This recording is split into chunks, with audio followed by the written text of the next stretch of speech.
Now you know. President Trump puts America and Americans first. He doesn't hesitate, and neither do our troops.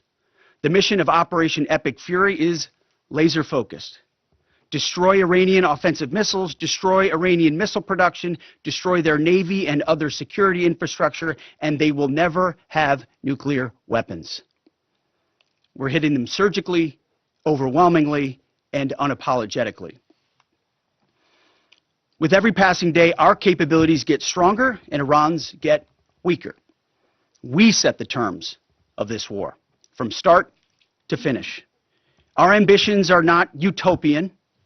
They are realistic, scoped to our interests and the defense of our people and our allies. Speaking of people, we hope the Iranian people take advantage of this incredible opportunity. President Trump has been clear, now is your time. To Iranian security forces, choose wisely. President Trump has also been clear about your fate in either direction. To the media outlets and political left screaming endless wars, stop. This is not Iraq. This is not endless. I was there for both. Our generation knows better, and so does this president. He called the last 20 years of nation-building wars dumb, and he's right. This is the opposite. This operation is a clear, devastating, decisive mission. Destroy the missile threat, destroy the Navy, no nukes. Israel has clear missions as well, for which we are grateful. Capable partners, as we've said since the beginning, capable partners are good partners. Unlike so many of our traditional allies who wring their hands and clutch their pearls, hemming and hawing about the use of force. America, regardless of what so-called international institutions say, is unleashing the most lethal and precise air power campaign in history.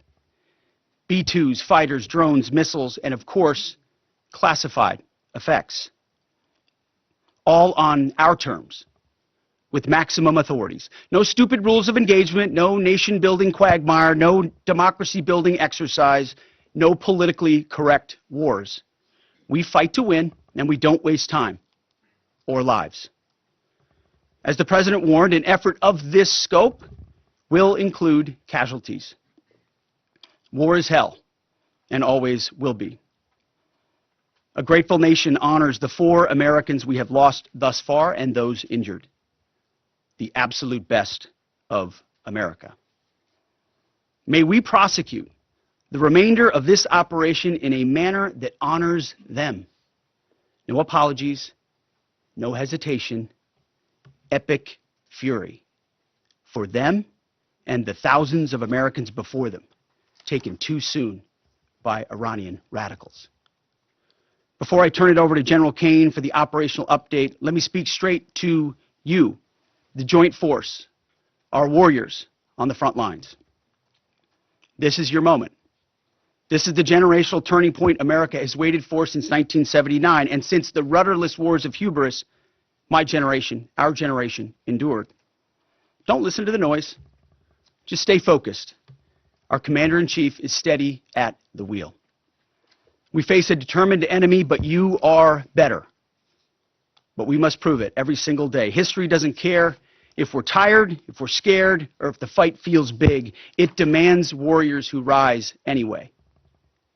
Peace through strength, the warrior ethos, lethality, unity of purpose, those are not slogans. They're the beating heart of what it means to wear the uniform, that uniform. You think clearly under fire, you act decisively in chaos, you uphold the Constitution, and you uphold our country without hesitation. We are not defenders anymore. We are warriors, trained to kill the enemy and break their will. History is watching. Be the force you swore an oath to be, focused, disciplined, lethal, and unbreakable. We will finish this on America First conditions of President Trump's choosing. Nobody else's, as it should be. And know this above all, President Trump and I have your back always. Through fire, through criticism, through fake news, through everything, we unleash you because you are the best, most powerful, most lethal fighting force the world has ever seen. May Almighty God watch over you, and His providential arms of protection extend over you. Godspeed, warriors, and keep going. General Kane, over to you. Thank you, Mr. Secretary, and good morning, everyone. The purpose of my portion of the briefing today is to update you and the American people on the actions taken thus far. The briefing will discuss the preparation, the planning, setting the force, the early operations, and how we're assessing the progress thus far. So let's get started. On Saturday, 28 February, at 01:15 Eastern Standard Time, 9:45 a.m. local Tehran time, on the orders of the President of the United States, U.S. Central Command, under the command of United States Navy Admiral Brad Cooper, commenced Operation Epic Fury. As I said, I'm going to walk you through the initial phases of the operation, but first I want to express my deep condolences and the condolences of the Joint Force to the Department of War personnel killed and wounded in actions thus far. As the Secretary said, they're heroes and represent the best of our nation has to offer. They're true examples of what selfless service means. Our deepest and heartfelt condolences are with their families, their friends, and their units. We grieve with you, and we will never forget you. Additionally, I stand here before you today grateful for each service member, planner, logistician, operator across our joint force, for our Department of War civilians, our intelligence community teammates, our interagency teammates who continue to stand in harm's way alongside us. I am proud of all of you as you take the fight to the enemy, and we are the best in the world at integrating, period. I want to extend my personal gratitude to the dedicated commanders and senior enlisted leaders and the enlisted members of the Joint Force who are fighting this fight across the CENTCOM AOR. In addition to Admiral Cooper and Fleet Master Chief Compton, I want to highlight a few today. U.S. Army Central Command Commander Lieutenant General Pat Frank, who along with his team are fighting the counter-missile and counter-drone fight. United States Navy Central Command Commander Vice Admiral Kurt Renshaw and his team, who are engaged with the Iranian Navy and projecting American naval combat power from the seas. And United States Air Force Central Command Commander Lieutenant General Derek France and his leadership team, who are crushing Iranian targets from the air.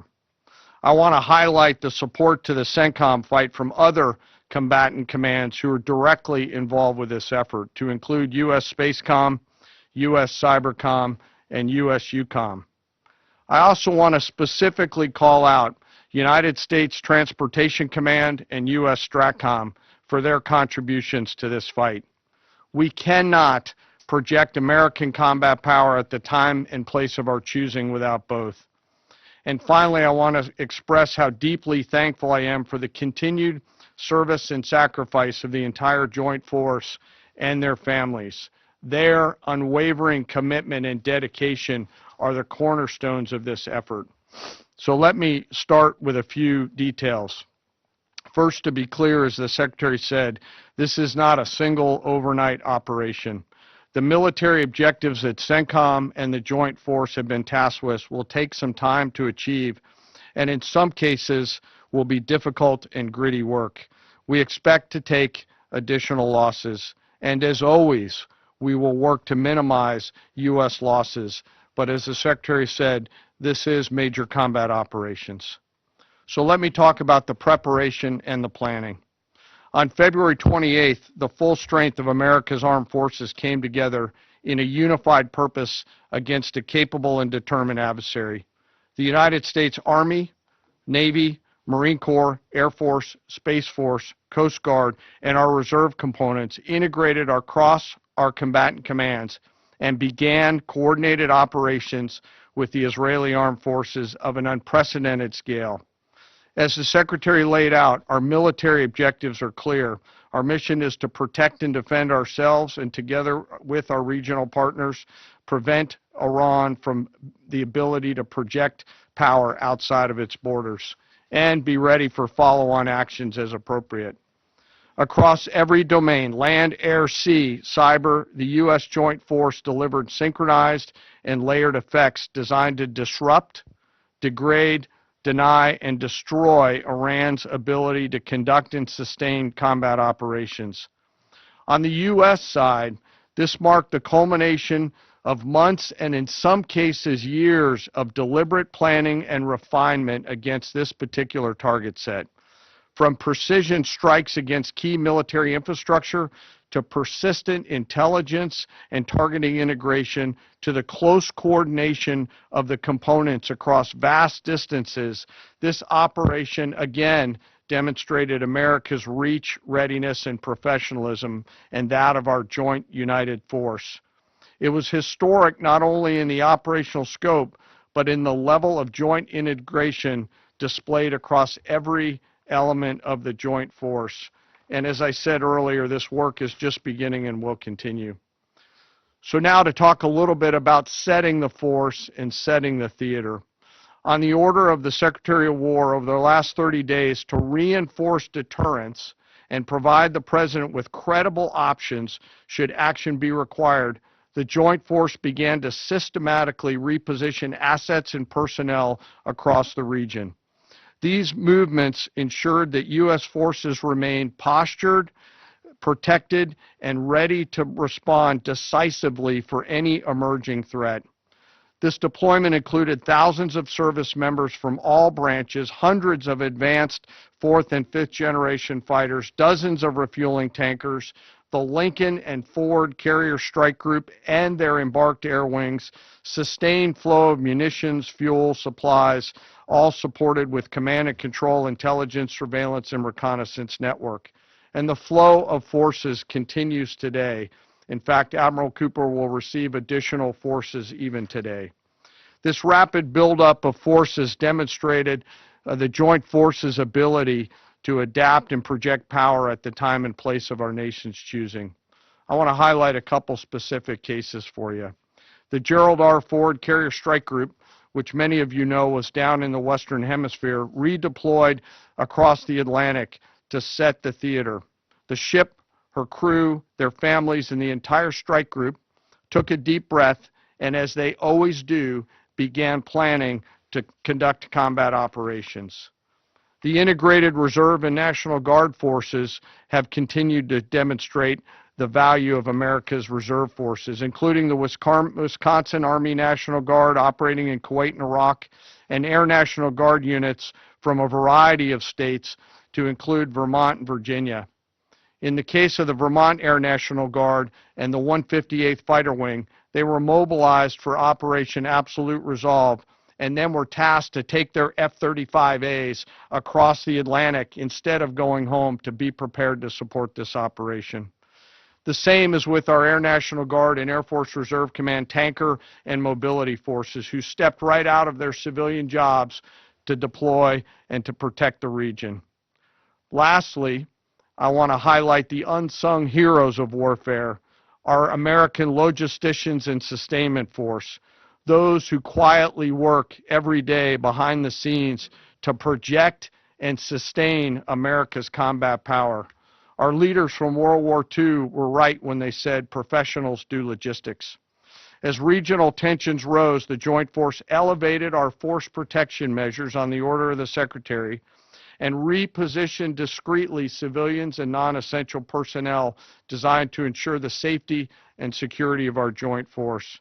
By the time operations began, only essential forces remained on our bases and in theater, all ready, capable to respond. So now let me move to H hour. At 3:38 p.m. on Friday, February 27th, the United States Central Command, through the Secretary of War, received the final go order from President Trump. The President directed, and I quote, "Operation Epic Fury is approved. No aborts. Good luck," close quote. In the region, every element of the Joint Force made their final preparations. Air defense batteries readied themselves, checking their systems to respond to Iranian attacks. Pilots and crews rehearsed their strike packages for the final time. Air crews began loading their final weapons, and two carrier strike groups began to move towards their launching points. Across the globe, our operations centers came alive in Tampa, Florida, here at the Pentagon, and of course forward in the Central Command AOR. As always, operational security was paramount as we sought to maintain and sustain the element of surprise. This operation was highly classified so that at H hour, the enemy would see one thing: speed, surprise, and violence of action. The first movers were U.S. Cybercom and U.S. Spacecom, layering non-kinetic effects, disrupting and degrading and blinding Iran's ability to see, communicate, and respond. At H hour, the beginning of major combat operations, 01:15 local Eastern Daylight Time, 9:45 local AM Tehran time, as dawn crept up across the Central Command AOR, the skies surged to life. More than 100 aircraft launched from land, sea, fighters, tankers, airborne early warning, electronic attack, bombers from the States, and unmanned platforms, forming a single synchronized wave. This was a daylight strike based on a trigger event conducted by the Israeli Defense Forces, enabled by the U.S. intelligence community. The first shooters at sea were Tomahawks unleashed by the United States Navy, closed in on Iranian naval forces, and began to conduct strikes across the southern flank in Iran. On the ground, forces fired precision standoff weapons, measured, deliberate, precise, and lethal. This was a massive, overwhelming attack across all domains of warfare, striking more than 1,000 targets in the first 24 hours. We are now roughly 57 hours into the operation. In the initial phase, CENTCOM's focus was systematic targeting of Iranian's command and control infrastructure, naval forces, ballistic missile sites, and intelligence infrastructure designed to daze and confuse them. Coordinated space and cyber operations effectively disrupted communications and sensor networks across the area of responsibility, leaving the adversary without the ability to see, coordinate, or respond effectively. The combined impact of these strikes, swift, precise, and overwhelming, has resulted in the establishment of local air superiority. This air superiority will not only enhance the protection of our forces, but also allow them to continue the work over Iran. Over the course of the last 2 days, the Joint Force has launched hundreds of missions from land and sea and delivered tens of thousands of pieces of ordnance. The effort continues to scale. This included American B-2 bombers, which again, similar to Midnight Hammer, flew a 37-hour round-trip sortie from the continental United States, dropping precision, penetrating munitions on Iranian underground facilities across the southern flank and slightly deeper. Additionally, Israel has separately executed hundreds of sorties against hundreds of targets.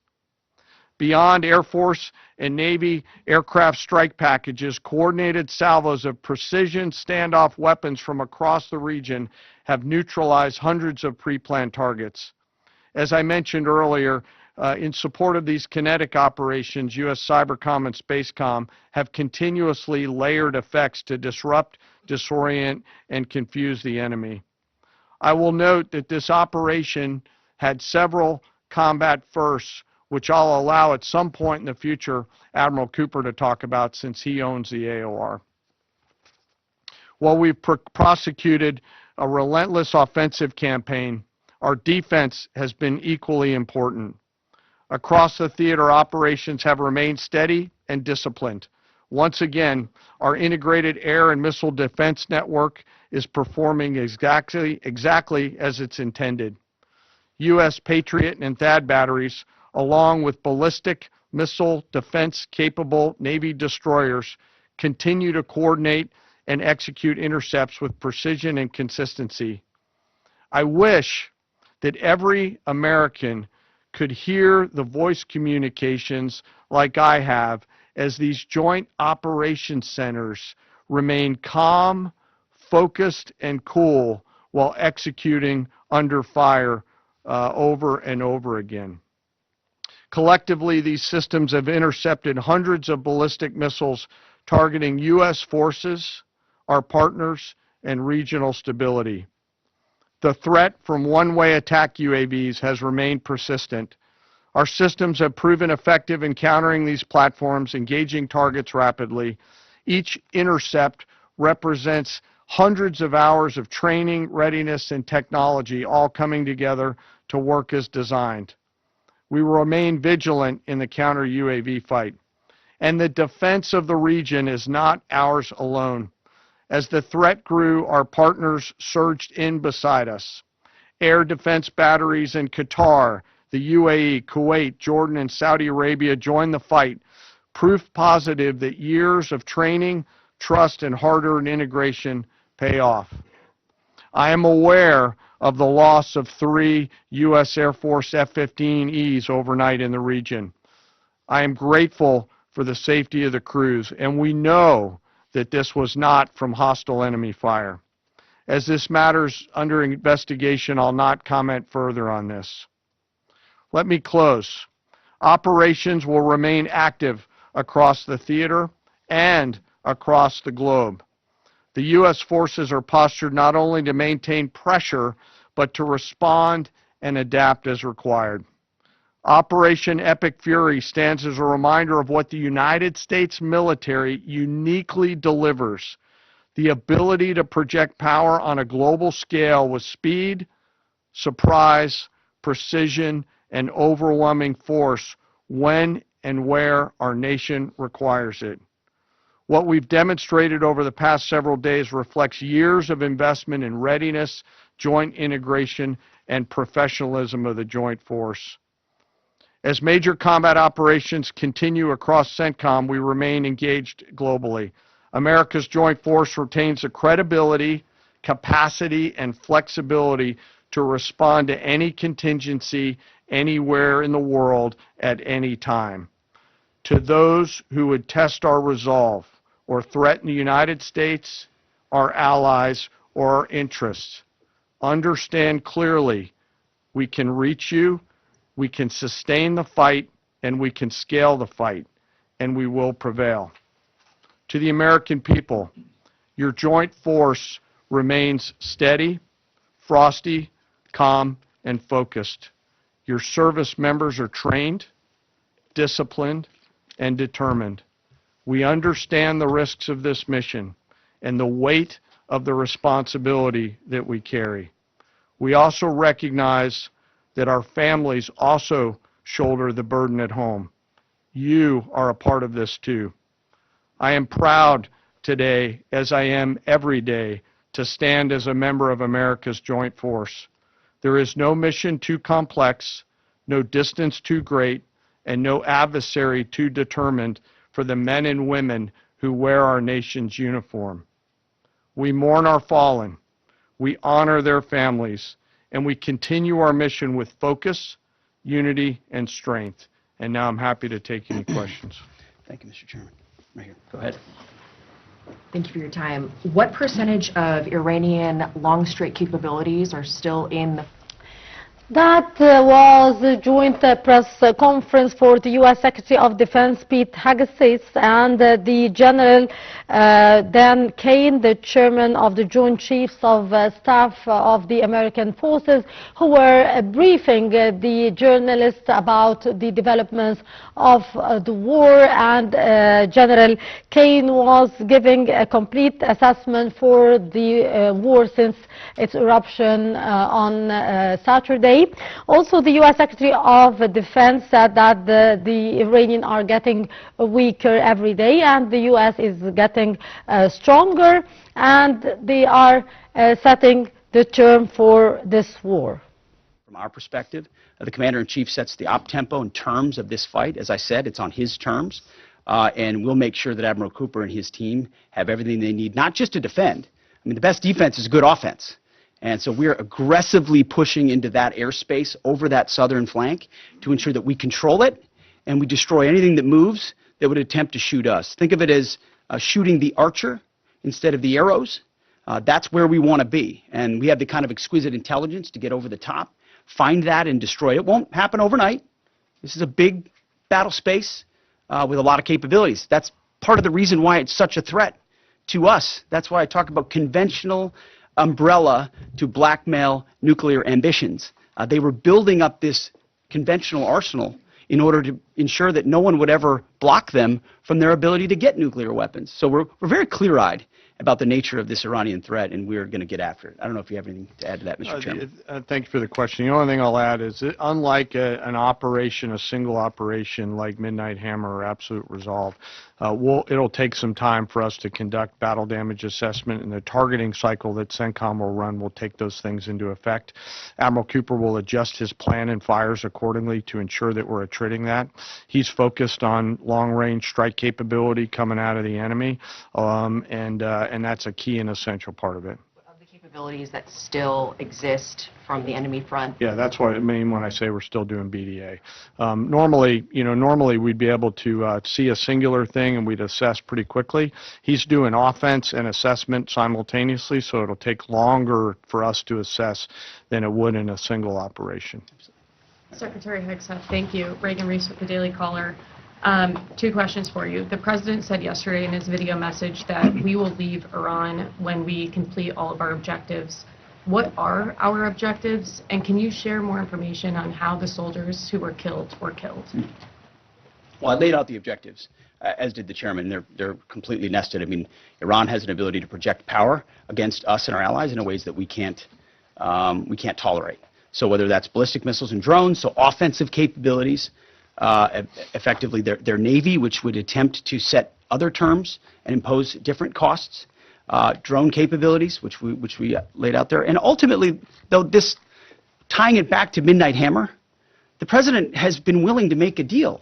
You can't have a nuclear bomb. Radical Islamists can't have a nuclear bomb that they wield against the world. He gave them every single opportunity. Then we precisely took it away. And even then, after that, they didn't have that.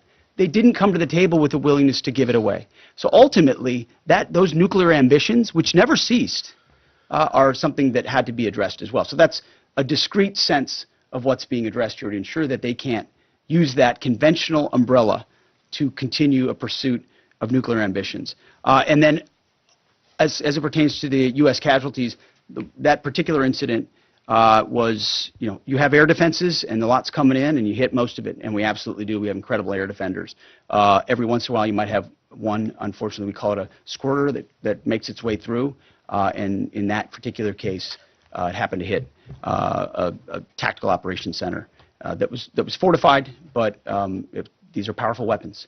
So we certainly will do, as I said, moments like that, as we remember them and we take care of them and take care of their families, only stiffen our resolve to ensure that we do this properly. Thank you. Yep. Right here. Thank you, Secretary Hegseth. I had two questions for you. First, are there currently any American boots on the ground in Iran? No, but we're not going to go into the exercise of what we will or will not do. I think it's one of those fallacies for a long time that this department or presidents or others should tell the American people, and our enemies, by the way, here's exactly what we'll do. Here's exactly how long we'll go. Here's exactly how far we'll go. Here's what we're willing to do and not do. It's foolishness. And so President Trump ensures that our enemies understand we'll go as far as we need to go to advance American interests. But we're not dumb about it. You don't have to roll 200,000 people in there and stay for 20 years. We've proven that you can achieve objectives that advance American interests without being foolish about it. Now, will we be bold about it? Are we willing to be decisive about it? Do we put months and months of planning into what kind of effects we want to achieve? Absolutely. But going forward, why in the world would we tell you, the enemy, anybody, what we will or will not do in pursuit of an objective? We fight to win. We fight to achieve the objectives the President of the United States has laid out. And we will do so unapologetically. Thank you. Is there any significance to Israel carrying out the strike to kill the Ayatollah? And I wanted to know, what was your immediate reaction to finding out about his killing? I think Israel did a great job in the conduct of that operation. President Trump put a 4-week timeline on it. Are you Please. saying that's wrong? Yeah, thank you. You mentioned during the briefing, General Kane, that there would be additional troops sent to the region. Could you say how many troops currently are involved in this operation and how many additional troops are planned to go in this next phase? I don't want to talk specifics because that would tip the enemy off. We have more tactical aviation flowing into theater just based on the time it took to get it out there. I think we're just about where we want to be in terms of total combat capacity and total combat power for Admiral Cooper. One of the things, though, that a commander, he'll consistently assess the trajectory of the campaign, is he on or off trajectory, and then make an ask of the joint force, which will then develop options for consideration by the Secretary and the President to either increase or in some cases decrease the amount of combat capability that we have over there. I heard the question about 4 weeks. It's the typical NBC sort of gotcha type question. President Trump has all the latitude in the world to talk about how long it may or may not take. 4 weeks, 2 weeks, 6 weeks. It could move up. It could move back. We're going to execute at his command the objectives we've set out to achieve. And what he has shown an ability to do that other presidents can't quite seem to have the aperture to do, well, I mean, Joe Biden didn't even know what he was doing, is to look for opportunities and off-ramps and escalations for the United States that creates new opportunities to execute what we need on our own timeline. So you can play games about 4 weeks, 5 weeks. He has all the latitude, and I'm glad he does, because there's no better communicator than our president expressing those things. Daily Mail. I've been in meetings with the president for the last 2.5 days. We know exactly where his headspace is, and he will communicate as he should exactly what he would like, and we will follow those orders. And I think everything he said on that is right down the middle. Chairman, did you Absolutely. have Yes, right there. Yes, sir. Thank you very much, Secretary. I left my hometown of Sakis in Iranian Kurdistan in 1996. Can you promise that I will be able to return home safely this year? And I have a following question too, please. Well, I appreciate the question. I'm not here to place guarantees on that, but I think the message the president has given has been clear to the people of Iran. This is your moment. The world was seized by these crowds, and then seized by the reality of this regime killing tens of thousands of innocent protesters. So we saw the nature of the regime yet again exposed. We saw many of the Iranian people seek a change there. This is their moment to take advantage of it, for sure. You served in Iraq and know that no American soldiers were killed in Kurdistan. The Kurdish people are very pro-American. Will you continue protect Kurdistan and Peshmerga as loyal ally of the United States? Why I'm asking this question? Because now Kurdistan is under attack by Iranian drones and by proxies in Iraq and on the region. I think I can speak to allies generally in the region who we've been in constant communication with. We have been standing shoulder to shoulder with them, and we appreciate their capabilities. Absolutely. Yes, right here. Hi, thank you. Cameron Arkin with the Daily Wire. My question is about some of the domestic threats, if any, regarding this right now. Have there been any concerns about Iranian sleeper cells, and kind of what has the Trump administration been doing to kind of monitor these All threats? across the interagency, in full coordination. Of course, we're paying attention to any potentialities there. This is a former regime, a regime that seeks to export that ideology and try to sow terror. We're ready for that. We've seen these types of folks before, and the American people can rest assured that we're vigilant on that. Right Secretary, thank you. Kind of a follow-up on that last question. There was just this, what appears to be a terrorist attack in Austin yesterday. How does that change the operation at all? What effect does that have? And It doesn't change the operation at all, and I know the authorities are executing exactly the way they should. Secretary Higseth, and one for Chairman Kane as well.